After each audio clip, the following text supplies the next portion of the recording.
नमस्कार दोस्तों, welcome back to my channel. दोस्तों, 1 करोड़ 1 करोड़ आबादी का देश है भाई इज़राइल। वो ठंडा कर रखा है भाई इसने पूरा। भाई किसी को नहीं छोड़ा इसने। 1972 याद होगा आपको, म्यूनिक ओलंपिक्स। 1972 में म्यूनिक ओलंपिक्स में इज़राइल की टीम जाती है पार्टिसिपेशन के लिए। एंड वहाँ पे एक जो म्यूनिक विलेज था जहाँ पे इनको ठहराया होता है, इज़राइली और बाकी अदर कंट्रीज़ के जो स्पोर्ट्समैन होते हैं उनको ठहराया होता है वहाँ पे। ऑपरेशन ब्लैक सितंबर, ये ब्लैक सितंबर एक गिरोह था, ठीक है, पीएलओ का, फ़लस्तीन लिबरेशन ऑर्गेनाइजेशन का एक गिरोह था। इज़राइल और फ़लस्तीन का तो कब से वॉर चल रहा है आपको पता ही है।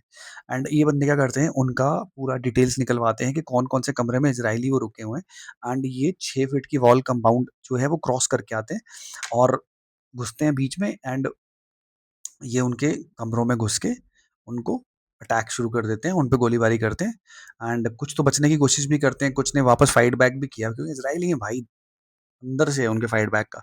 इस फाइट बैक करते हैं, लेकिन अब बंदूकों की गोलियों के सामने कितना की ज़ोर चलेगा यार, खाली किसी के चाकू का क्या ज़ोर चलेगा। तो इज़राइल का 11 प्लेयरों को ये मार देते हैं। एंड भाई इज़राइल चुन-चुन के अगले 20 साल तक जो-जो इन्वॉल्व था, जो-जो इस ऑपरेशन में इन्वॉल्व था, अगले 20 साल तक उनको चुन-चुन के मारता है, किसी को नहीं छोड़ता है। That operation was called the wrath of God. This is Israel. And उसके बाद अभी आपने देखा, अभी थोड़े दिन पहले जब इज़राइल पे फिर अटैक किया, हमास के जो मिलिटेंट हैं वो अटैक करते हैं इज़राइल के, बहुत सारे सिविलियंस को मारते हैं, बच्चों को मार देते हैं, बाप को मारते हैं, छोटे-छोटे बच्चों को काट देते हैं, लड़कियों को रेप करते हैं। एंड 200-250 के करीब को लेके जाते हैं अपने साथ और लेके चले जाते हैं वापस। तो इज़राइल ने क्या किया? इज़राइल ने सुनी किसी की? भाई उनकी नेशनल सिक्योरिटी डॉक्ट्रिन, उसमें क्लियर लिखा हुआ है, इज़राइल का जो नेशनल सिक्योरिटी की डॉक्ट्रिन है, जो इनका सिद्धांत है, एक सिंपल सा सिद्धांत है, यू टच आवर मैन, आप हमारे एक भी बंदे को टच करो, उसको हर्ट करो, उसको मारो, हम आपसे बदला ज़रूर लेंगे। आप कोई भी हो, कहाँ के भी हो, कोई भी ऑर्गेनाइज़ेशन हो, कोई भी देश हो, हम आपको नहीं छोड़ेंगे, हम आपको मारेंगे। This is Israel. तो उन्होंने क्या किया? गाज़ा पट्टी पूरा साफ कर दिया, पूरा ऐसे सपाट कर दिया, ठीक है? बिल्कुल, no mercy, this is Israel. और अभी तक ठोक रहा है, जॉर्डन को, लेबनान को अभी तक ठोक रहा है। 1 करोड़ आबादी का देश है भाई, इतना सा।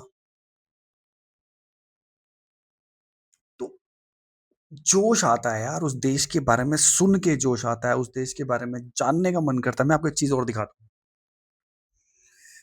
आई will show you one thing. This is Mossad, this is Mossad. ये एक बुक है, ये इजरायली ऑपरेशंस पे है, आज तक के इसराइल के जितने ऑपरेशंस थे उन पे है। And I will suggest you to read this book, मजा आएगा भाई, ठीक है। ये माइकल बार जोहार ने लिखी है और नेसिम मिशाल। चलो ये मैं इसका लिंक डाल दूंगा अपने इसमें। And if anybody wants to know कहाँ से मिलेगी क्या है, आई आई टेल यू, ठीक है, मुझे कमेंट कर देना।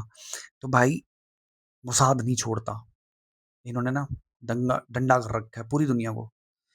अब हुआ क्या कि इसके बाद अब आप आओ इसके बिल्कुल उलट, भारत पे।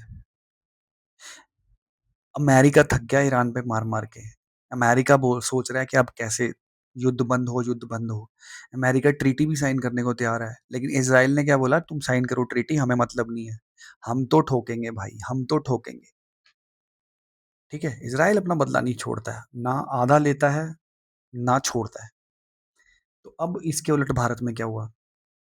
भारत के जो कुछ वेसल्स थे, भारत के नहीं मतलब भारतीय सेलर थे उन वेसल्स में, और आ रहे थे, क्रॉस कर रहे थे स्ट्रेट ऑफ हॉर्मुज को, एंड ओमान के समुद्री तट के आसपास कहीं थे। नेवी ने, यूएस नेवी ने टारगेट करके उन पे अटैक किया, मिसाइल अटैक किया भाई, कमर्शियल शिप पे। जबकि अलाउड नहीं है आपको, एज पर मेरीटाइम रूल्स, आप एक कमर्शियल शिप पे मिसाइल अटैक नहीं कर सकते या डायरेक्ट अटैक नहीं कर सकते। ना कोई वेरिफिकेशन की, ना कोई उनको डिस्ट्रेस कॉल का रिप्लाई किया, कुछ नहीं, सीधा मिसाइल ठोक दी। 3 अपने भाई मारे गए, 3 इंडियन जो सेलर्स थे वो मारे जाते हैं इसमें। इंडिया को हम कहते हैं सुपर पावर बनने वाला, 6th लार्जेस्ट इकोनॉमी, एंड डंडा कर दिया पाकिस्तान को, ऑपरेशन सिंदूर एंड ऑल सब। बट यहाँ पे डायरेक्टली यूएस नेवी इन्वॉल्व होके करती है अटैक, और हमारे 3 बंदों को, हमारे 3 भारतीय नागरिक जो थे उनको डेथ हो जाती है उनकी। बाकियों को तो ओमान की जो वहाँ की सिक्योरिटी थी उन्होंने बचा लिया, अदरवाइज वो भी जाते। ठीक है, क्योंकि जहाज डूब रहा था। तो उसके बाद का सीन देखो भारत का। ऑल्दो आई डोंट डाउट कि इंडिया इज राइट नाउ बहुत स्ट्रॉन्ग, बहुत मिलिट्री स्ट्रॉन्ग कंट्री है, but when it comes to your नागरिक्स, when it comes to your public, and Pakistan करता है तो आप सर्जिकल स्ट्राइक कर देते हो, बांग्लादेश को भी डंडा कर रखा आपने, ठीक है, और आसपास कोई करता है तो आप छोड़ते नहीं हो, बट अमेरिका ने किया। बट आप क्या कर रहे हो, आप उनके एम्बेसडर्स को बुला रहे हो, आप उनके एम्बेसडर्स को बुला के उनको जस्टिफिकेशंस मांग रहे हो और अपनी कंडमनेशन कर रहे हो कि हम कड़ी निंदा करते हैं एंड ऑल। दैट्स इट, बस इतना ही कर रहे हैं आप। This is not the thing which Indians want. I know कि अमेरिका के साथ डायरेक्टली आप लड़ नहीं सकते, अमेरिका के साथ डायरेक्टली कोई हम लड़ाई नहीं लड़ सकते, because both are super powers, फिर तो पूरी दुनिया ही खत्म हो जाएगी। बट पॉइंट इज आप बोलते हो कि हम ये कर देंगे, हम वो कर देंगे, हम अपने बंदों के एक एक बंदे के पे अगर कोई कभी कुछ कर होगा तो हम उसको बचाएंगे, हम उसका बदला भी लेंगे, ठीक है, बट यहाँ पे आप कुछ नहीं कर रहे हो सर। तो the whole nation wants to know what are your plans. सिर्फ बात करने से, फिर उनके एम्बेसडर्स को बुलाने से, फिर उनकी उनसे जस्टिफिकेशंस मांगने से कुछ नहीं होगा। And on top of that America की करतूत देखो, on top of that America बोल रहा है कि भाई अगर फिर से अगर इंडियन सेलर्स अगर उस किसी शिप में वहां से क्रॉस करेंगे तो हम फिर से मारेंगे।